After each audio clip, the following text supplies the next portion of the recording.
થોડાક દિવસ પહેલાં મેં વાત વાંચી હતી, બહુ મજાની વાત મને લાગી એટલે તમને કહું છું, બહુ ધ્યાનથી સાંભળજો. એનો વાતનો મર્મ તમને છેલ્લે સાંભળવા મળશે. એક મહાત્મા હતા, એક ગૃહસ્થને ત્યાં આવેલા, પોતે એમને ગુરુ માનતા, એટલે છોકરાનો રૂમ હતો, છોકરાના રૂમમાં એમને રહેવા માટે વ્યવસ્થા આપી. છોકરો થોડોક આગો પાછો ગયો હશે. મહાત્માજી ગુરુજી ત્યાં રોકાણા અને બપોરનો સમય થયો. એની રૂમમાંથી પેલા મહાત્માજી બહાર નીકળ્યા અને છોકરો બરાબર સાંજના સમયે ઘરે આવ્યો અને ઘરે આવીને જોવે છે ત્યાં રૂપિયા નહીં. હવે કોના ઉપર આક્ષેપ જાય? કોને લીધા હોઈ શકે? પેલા સાધુએ જ લીધા હોય. છોકરાએ એના બાપાને કીધું કે રૂપિયા તમે લીધા? તો કે ના, ત્યાં રૂપિયા પડ્યા હતા, બેડ ઉપર રૂપિયા થોડા પડ્યા હતા, મારે ભૂલાઈ ગયા હતા, ખુલ્લા રીમનો ઉતાવળમાં ત્યાં રહી ગયા હતા અને પૈસા છે નહીં, માટે નક્કી એ તમે જેને ગુરુ કહો, તમે જેને સંત કહો છો, એ જ રૂપિયા લઈ ગયા હોવા જોઈએ. એના બાપાએ કીધું છે કે બેટા, એ સંત તો બહુ સારા છે, પવિત્ર છે, એના પર શંકા ન કરાય. તમે શંકાની વાત કરો છો, હું તમને સ્પષ્ટ વાત કરું છું. બસ કે રૂપિયા એ સાધુ જ લઈ ગયા છે. એને એટલો બધો અણગમો આવી ગયો, એટલો બધો અભાવ એને આવી ગયો. વાતને 20 વર્ષ વ્યતીત થઈ ગયા. 20 વર્ષ સુધી પેલો છોકરો ભૂલ્યો નહીં. 20 વર્ષ બાદ ફરી પાછા સાધુ ત્યાંથી પસાર થતા હશે અને સદગ્રસ્ત જાણી એમને ત્યાં પધાર્યા. સાધુને આવેલા જોઈ પેલા શેઠ તો બહુ રાજી થઈ ગયા, આદર સત્કાર કર્યો, સન્માન કર્યું. છોકરાના મનમાં હજી ઓલી જાટી ચાલતી હતી, શું સાધુ થઈને રૂપિયા ચોરી ગયા? એને માગી લીધા હોત તો સાધુ થઈને ચોરી કરે? આવા જાત જાતના એના મનમાં સંકલ્પો થયા કરે. સાધુને રાખ્યા, જમાડ્યા, એની સેવા કરી, પણ છોકરો થોડો આઘો આઘો રહે.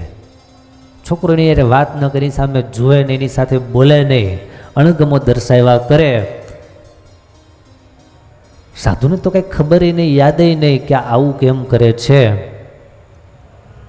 સાંજ પડી ગઈ. સાંજે પછી સંતથી રહેવાની સંતે વાત કરી કે ભાઈ તને કાંઈ તકલીફ છે કે પ્રશ્ન છે? તું આવી રીતના મૂંઝાયેલો લાગે, તારા અણગમો લાગે છે તારા મોઢા ઉપર, હું અહીંયા આવ્યો છું, તને સુખ નથી એવું લાગે છે મને, શું છે? ત્યારે છોકરો કાંઈ કહેવા જાય પહેલાં એના બાપે વિવેકભરી ભાષામાં કીધું કે બાપજી માફ કરજો, એના મનમાં થોડીક એક ગ્રંથિ પડી ગઈ છે. કે શું? તમે વર્ષો પહેલાં 20 વર્ષ પહેલાં આવ્યા હતા? હા, 20 વર્ષ પહેલાં હું આવ્યો હતો.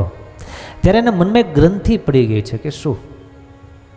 કે તમે એના રૂપિયા લઈ લીધા, પણ મને ભરોસો કે તમે સંત છો, તમે ક્યારેય ચોરી કરો નહીં, અને મને શંકાને કોઈ સ્થાન નથી. અને એના મનમાં એમ મેં તમારો ઉતારો એમના રૂમમાં તમને આપેલો, એના રૂમમાં એના પૈસા પડ્યા હતા અને પૈસા એના જતા રહ્યા. ત્યારથી આજ દિવસ સુધી છોકરો ભૂલ્યો નથી, હજી પણ અણગમો અકબંધ એમનો છે. આટલી વાત સાંભળતા પેલા સંત છે ધ્રુસકે રડવા લાગ્યા. એટલું બધું રેડા. પેલા ગ્રહસ્થને, પેલા ભગતને એમ થયું કે મારી ભૂલ થઈ ગઈ કે શું? કહેવાઈ ગયું અમને કંઈ? થોડીક વાર થઈ, સ્વસ્થ થયા અને કહે છે બાપજી માફ કરજો, મારે તમને કહેવાઈ ગયું હોય તો. આ તો એના મનની શંકા છે, બાકી આક્ષેપ એવો કરતો નથી તમે દુઃખ લગાડવામાં. ત્યારે સંતે જે વાત કરી, મજાની વાત કરી કે ભલા માણા મને દુઃખ તે કહી દીધું એ વાતનું બિલકુલ નથી. અમને તો માણસો ગાયડું દે, જેમ ફાવે એમ બોલે, અમે તો બધું સહન કરી લઈએ, મને એ વાતનું લગારે દુઃખ નથી, તો તમે રડો છો કેમ? સંતે બહુ સરસ વાત કરી કે મારે રડવાનું કારણ માત્ર એટલું છે કે તે જે વાત કરીને આધારે એક વાત સ્પષ્ટ કરું કે છેલ્લા 20 વર્ષથી તારા ઘરમાં રામાયણનું પુસ્તક ખોલ્યું નથી, એ વાત પાકી. હે? એ રામાયણના પુસ્તકના એને સંબંધ શું? સંબંધ છે કે એ જે પૈસા રખડતા હતા, ઉડતા હતા, પવનને કારણે આખી રૂમમાં પથરાઈ ગયા હતા. એ પૈસા મેં ભેગા કરી લઈ અને મેં રામાયણની બુકમાં મૂક્યા કે જેથી કરીને તમે જ્યારે બુક ખોલો વાંચો ત્યારે તમને તમારા પૈસા મળી જાય. મને એમ લાગ્યું કે સારામાં સારી જગ્યા આ છે કે બીજે ત્રીજે મને ક્યાંય ખોલવું કે અડવું ન સારું લાગ્યું. એક રામાયણનું પુસ્તક મારા હાથમાં આવ્યું અને એ પુસ્તકમાં મેં રૂપિયા મૂક્યા. અને તમે આજે મને વાત કરો છો એનો અર્થ એમ 20 વર્ષમાં તમે એકેય વાર પુસ્તક ખોલ્યું નથી. એ વાત પાકી થઈ ગઈ. જો તમે પુસ્તક ખોલ્યું હોત તો તમને સમાધાન મળી ગયું હોત, પણ તમે પુસ્તક, એ વાત પાકી થઈ ગઈ, ખાતરી થઈ ગઈ. ત્યાં પેલો છોકરો રૂમમાં જઈ અને રામાયણનું પુસ્તક જાણે જોયું અને ઓપન કર્યું અને સાધુએ કીધું એ પ્રમાણે 20 વર્ષ પહેલાંની એ જે નોટો બધી એમને એમ પુસ્તકમાં પડેલી. અને છોકરો દોડીને સાધુના પગમાં પડ્યો, મને માફ કરજો, મેં તમારા ઉપર આક્ષેપ કર્યો, આરોપ નાખ્યો, શંકા કરી કે સાધુ પૈસા ચોરી ગયા, સાધુએ ચોરી કરી લીધી, પણ મારી ભૂલ છે, મને માફ કરજો. સાધુએ કીધું છે કે વાત તો માત્ર એટલી જ મારે કરવી છે કે તમારા ઘરમાં સદગ્રંથનું વાંચન થતું નથી, એ વાંચન ચાલુ કરજો. તમારા બધાના ઘરમાં પણ જ્યારે સમય મળે ત્યારે સારા ગ્રંથો, સારા પુસ્તકો, એનું વાંચન અવશ્ય થવું જોઈએ. કારણ કે જેના ઘરમાં સારા ગ્રંથો હોય એટલે જરૂરી નહીં એક વચાવવા જોઈએ, એના પર વિચાર થવો જોઈએ, એ પ્રમાણનું વર્તન થવું જોઈએ. બહુ સમય પહેલાં એક હરિભગત હરિલામૃતનો ગ્રંથ લાવેલા. હરિલામૃત કોણે લખ્યો?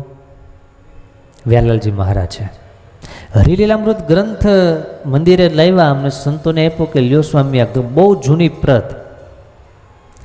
એટલે સંતોએ કીધું કે આ સરસ પ્રત, જૂની પ્રત તમારી પાસે ક્યાંથી આવી? તમારા પરિવારમાં પેલા પરંપરાગત છે? તો કે ના. તો એ કે આ ગ્રંથથી કે આજે હું આવતો હતો મંદિરે અને રસ્તામાં ઓલો ભંગારવાળાની દુકાન આવી અને એ દુકાનવાળાએ મને બોલાવ્યો કે આ ગ્રંથ તમારે જોતો હોય તો મારે કાઢવો છે. એનો અર્થ શું થયો કે બીજા કોકને ત્યાં એ ગ્રંથ હતો, એને પસ્તીમાં જવા દીધો અને એ પસ્તીવાળાએ આને ગ્રંથ વેચ્યો. ગ્રંથ હોય એનો મહિમા ન હોય, ગ્રંથ હોય એનું વાંચન ન હોય તો એનો કોઈ અર્થ છે નહીં.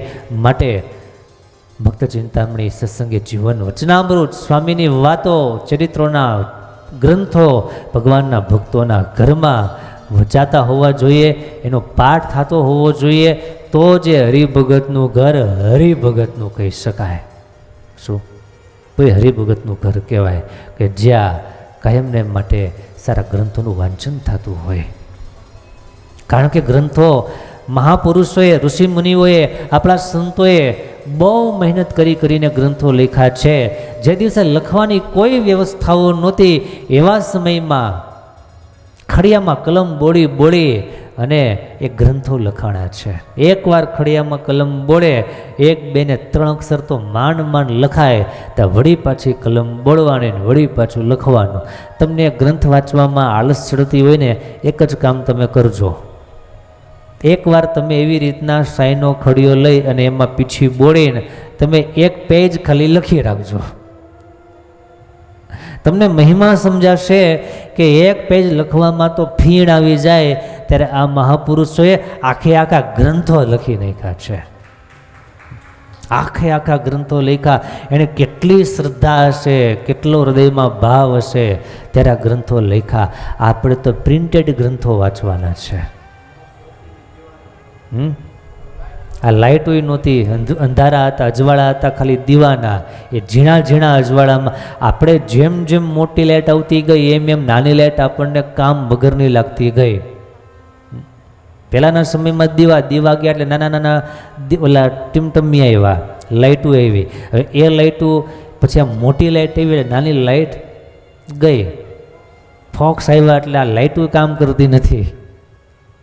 એટલે આપણે તો વાત એટલી છે કે સદગ્રંથોનું વાંચન ભગવાનના ભક્તોના ઘરમાં અવશ્ય હોવું જોઈએ. કારણ કે પ્રેરણા આપે છે, એ જીવન જીવવાનો માર્ગ બતાવે છે. શિક્ષાપત્રીને 200 વર્ષ પૂર્ણ થાય, શિક્ષાપત્રીનું વાંચન કરીએ.